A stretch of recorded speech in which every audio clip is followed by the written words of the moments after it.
آپ سن رہے ہیں سعدیہ عابد کے ناول بند قبا کھلنے لگی جانا کی 29ویں قسط۔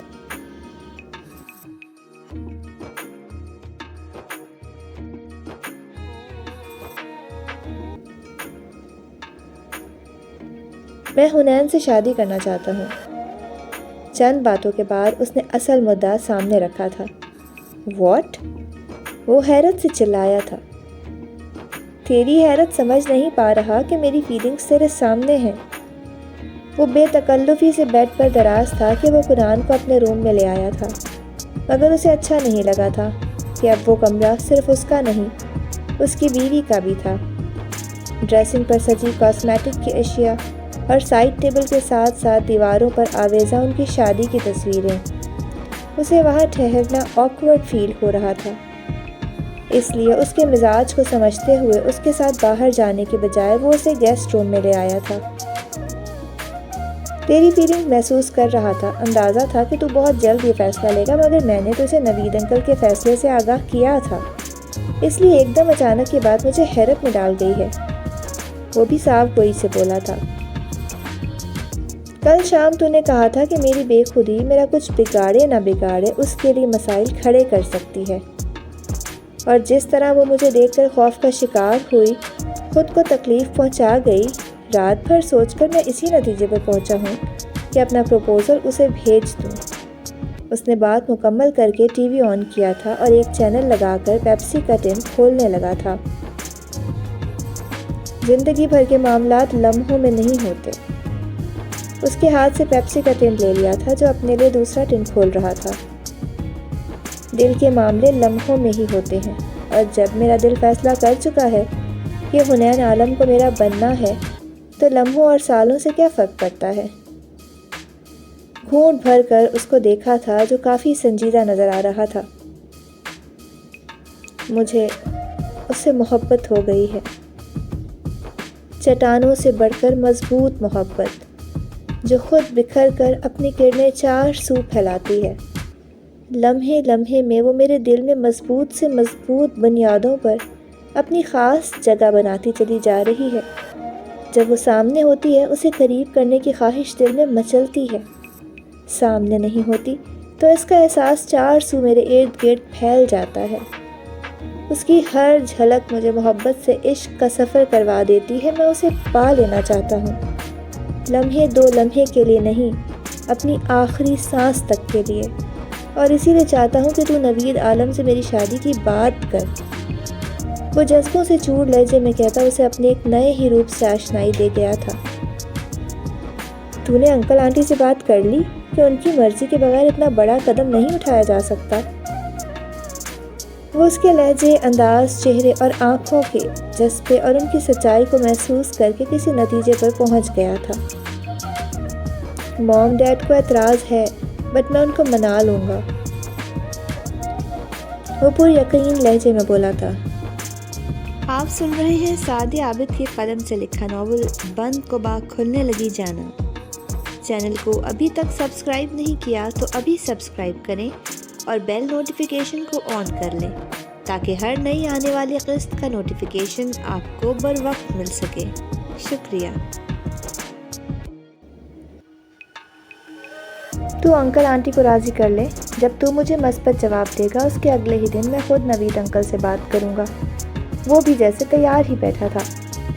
اوکے، بٹ ایسا کر کے فی الحال تو بھابھی کے ذہن میں یہ بات ڈال دیتا کہ کوئی بھی سبب انکار کا نہ بنے۔ اس کے ہاتھ سے پیپسی کا ٹن چھین کر اس کے گھورنے کی پرواہ کیے بنا وہ منہ سے لگا گیا تھا۔ آئیڈیا برا نہیں ہے، مگر بھابھی تجھے پسند نہیں کرتی۔ ان کے اختیار میں ہوتا تو وہ مجھ پر تجھ سے ملنے پر پابندی لگا دیتی۔ مزے سے بتایا تھا۔ وہ سوالیہ نگاہوں سے دیکھنے لگا تھا اور اس نے اسے بتا دیا تھا کہ اس کا کارنامہ زرمین و فضیل نے اپنے کانوں سے بیچ پر سنا تھا۔ اب ازالہ ہی تو کرنا چاہتا ہوں، اسے چھونے کا پرمٹ حاصل کرنا چاہتا ہوں۔ وہ کہاں زیادہ دیر شرمندہ رہ سکتا تھا؟ شرمندگی کے حصار سے نکل کر پٹری سے اترا تھا اور اس کی تنبیہ کرتی نگاہوں کو خاطر میں نہ لاتے ہوئے فضول ہانکنے لگا تھا۔ اس کی بکواس بند کروانے کو اسے کوشن مارنا پڑا تھا، مگر وہ بھی ماہر کنان تھا، ہنستے ہوئے کیچ کر گیا تھا اور ہنوز شوخی پر آمادہ تھا۔ سچ میرے اختیار میں ہو نا، ابھی اسی وقت اس کی تمام تر ناگواریوں اور خوف کے باوجود اسے اپنی سانسوں سے زیادہ قریب کر لوں۔ اس کی قیامت سے سراپے کو سوچ کر ہی اس پر بے خودی طاری ہونے لگی تھی۔ کنان، واٹ ربش! فیصل نے اس کی بے باکی پر ناگواری ظاہر کی تھی اور وہ کہا لگا گیا تھا، مزید بکواس کرتا کہ اس کا سیل فون بجنے لگا تھا۔ روشن ہوتی اسکرین پر ان کے مشترکہ دوست بابر کا نام جگمگا رہا تھا۔ اوکے سویٹ ہارٹ، تم نعمان کو بھی بلا لو، میں اور فیصل بھی آ رہے ہیں۔ بابر UK جا رہا تھا مگر کچھ ناگزیر وجوہات کے سبب نہیں جا سکا تھا، اس لیے پرسوں اس کی فلائٹ دوبارہ کنفرم ہو گئی تھی۔ وہی بتایا تھا تو اس نے ساتھ مل بیٹھنے کا پروگرام رکھ لیا تھا۔ میرے سر میں درد ہے کنان، میرا موڈ آج صرف آرام کا تھا۔ پہلے تو خود نازل ہو گیا اور اب باہر جانے کا خود ہی پروگرام سیٹ کر بیٹھا۔ میری طرف سے تو معذرت۔ فیصل کا موڈ آف ہو چکا تھا، وہ بے طرح چونک اٹھا۔ کہیں بھابھی سے تو جھگڑا نہیں کر بیٹھا؟ وہ پریشان ہوا تھا۔ نہیں، بس طبیعت کچھ ٹھیک نہیں ہے، ہنوز سنجیدگی سے بولا تھا۔ او یار، تو پھر کیا مسئلہ ہے؟ دوستوں کے ساتھ وقت گزارے گا نا تو طبیعت سنبھل جائے گی۔ ویسے کہے تو سر دبا دوں تیرا؟ وہ سنجیدہ ہو گیا تھا کہ فیصل اسے اتنا ہی عزیز تھا۔ ابے نہیں یار، پین کلر لیا تھا مگر تیری گھٹیا گفتگو نے سارا اثر ظاہر کر دیا۔ وہ مسکرایا تھا۔ پین کلر لیا تھا یا میری بھابھی کو زحمت دی تھی؟ اس کی شرارت بھانپ کر وہ بھی شوق ہوا تھا اور وہ بری طرح جھیپ گیا تھا۔ شادی کے بعد بھی تیرا بیبا پن نہیں گیا؟ اس کے سرخ چہرے کو دیکھ کر ایک بے باک کہا لگا کر جملہ کسا تھا۔ جواباً وہ اسے محض گھور کر رہ گیا تھا اور وہ جانے کو اٹھا تو اسے بھی ناچار تقلید کرنا پڑی تھی۔ بھابھی، آپ سے کچھ بات کرنی ہے۔ اس کا ہاتھ بٹانے کو کل وقتی ملازمہ رکھ لی گئی تھی۔ اس کے باوجود وہ زیادہ تر کام خود ہی کر لیا کرتی تھی کہ اسے کام کرنے کی عادت بھی تھی اور اسے گھرداری کا شوق بھی تھا۔ اس سب میں وہ سکون محسوس کیا کرتی تھی۔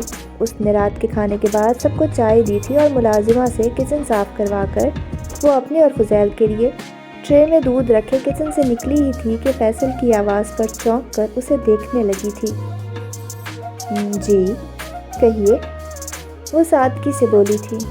بات کچھ ایسی ہے کہ یوں کھڑے کھڑے نہیں ہو پائے گی، آپ بزی ہیں تو میں بعد میں بات کر لوں گا۔ اس کے ہاتھ میں ٹرے دیکھ کر وہ بولا تھا۔ وہ حیران تو ہوئی مگر ظاہر کیے بنا اس نے ملازمہ کو آواز دی، بشیرہ یہ ٹرے میرے کمرے میں لے جاؤ۔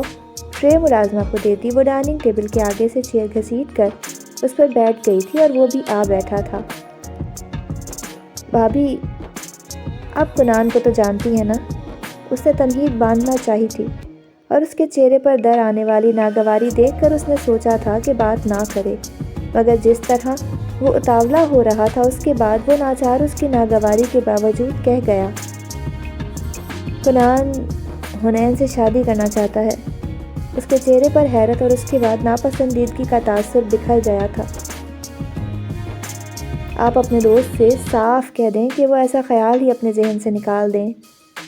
وہ درستگی سے بولی تھی۔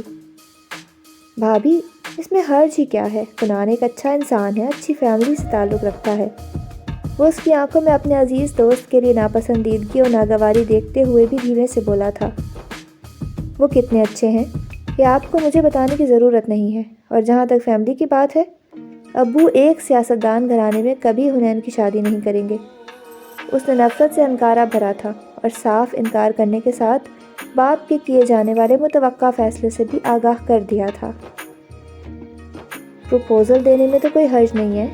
وہ سادہ دھیمے مزاج کی زرمین کا آتشی روپ دیکھ کر حیران نہیں ہوا تھا کہ اس کی حنین کے لیے مخصوص جذباتیت سے واقف تھا۔ پلیز فیصل، جو بات نہیں ہو سکتی اس کا ذکر بھی کیوں کیا جائے کہ وہ شخص جب مجھے اپنی بہن کے لیے پسند ہی نہیں ہے تو میں ابو تک پروپوزل کو کیوں پہنچاؤں گی؟ کہ یہ بھی جانتی ہوں کہ ابو گریجویشن سے پہلے حنین کی شادی نہیں کریں گے اور اس کی شادی ہماری ہی طرح کی فیملی میں کریں گے، کہ اپر ہائی کلاس خاص کر سیاستدان گھرانے میں حنین کی شادی کا وہ تصور بھی نہیں کریں گے۔ اسے جیسے ہی اپنے رویے کی بدصورتی کا احساس ہوا تھا، وہ لہجے کی ٹون بدل گئی تھی مگر موقف اس کا اب بھی وہی تھا۔ آپ کی ناپسندیدگی بھی وجہ ہے بھابھی، لیکن وہ نہ صرف اپنے کیے پر شرمندہ ہے بلکہ حنین کو عزت سے اپنانے کے لیے بھی تیار ہے کہ وہ اس سے محبت کرنے لگا ہے۔ وہ احترام کو ملحوظ رکھتے ہوئے ہی اس سے بات کر رہا تھا۔ آپ ایک دفعہ نوید انکل سے بات کر کے تو دیکھیں کہ وہ حنین کے لیے بہت فیئر اور سنسیئر ہے۔ اس نے بھرپور انداز میں دوست کے جذبوں کی وکالت کی تھی۔ میں مانتا ہوں کہ جو اس نے کیا وہ بالکل بھی مناسب نہیں تھا، مگر وہ میرا بہت پرانا اور قریبی دوست ہے۔ اس کو جانتا ہوں۔ اس میں کوئی اخلاقی برائی نہیں ہے۔ اس کا کردار آئینے کی طرح شفاف ہے۔ سچے جذبوں کے ساتھ وہ حنین کو اپنی زندگی میں شامل کرنا چاہتا ہے۔ اس کا ارادہ اور نیت پاک صاف ہے۔ اس لیے میں آپ سے یہی کہوں گا کہ آپ سوچیں، اسے پرکھیں اور پھر کوئی فیصلہ لیں کہ آپ لوگوں کو اس کی طرف سے جس طرح کی گارنٹی کی ضرورت ہوگی وہ میں دوں گا۔ وہ اور میں الگ نہیں ہیں۔ اگر آپ اسے بے اعتباری کے کٹہرے میں کھڑا کریں گی تو مجھے اپنے ذات کٹہرے میں محسوس ہوگی۔ اس لیے آپ اسے اس کے مزاج و کردار کے نہیں، میرے مزاج و کردار کے آئینے میں پرکھیں۔ رہ گئی بات اس کے کردار کی، تو اس پر مجھے خود سے بڑھ کر بھروسہ ہے۔ بخدا حنین کی جگہ سہرش ہوتی تو میں آنکھ بند کر کے فیصلہ کر لیتا کہ وہ اتنا ہی اچھا ہے، کسی بھی لڑکی کا آئیڈیل ہو سکتا ہے، اسے رشتہ جوڑنے میں فخر محسوس ہو سکتا ہے۔ کنان میرا دوست، میری جان، میرا فخر ہے بھابھی۔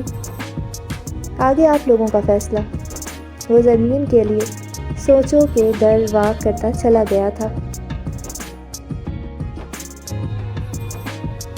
آپ سن رہے تھے سعدیہ عابد کے ناول بند کباغ کھلنے لگی جانا کی 29ویں قسط۔ اگلی قسط کے ساتھ انشاءاللہ بہت جلد حاضر ہوں گے۔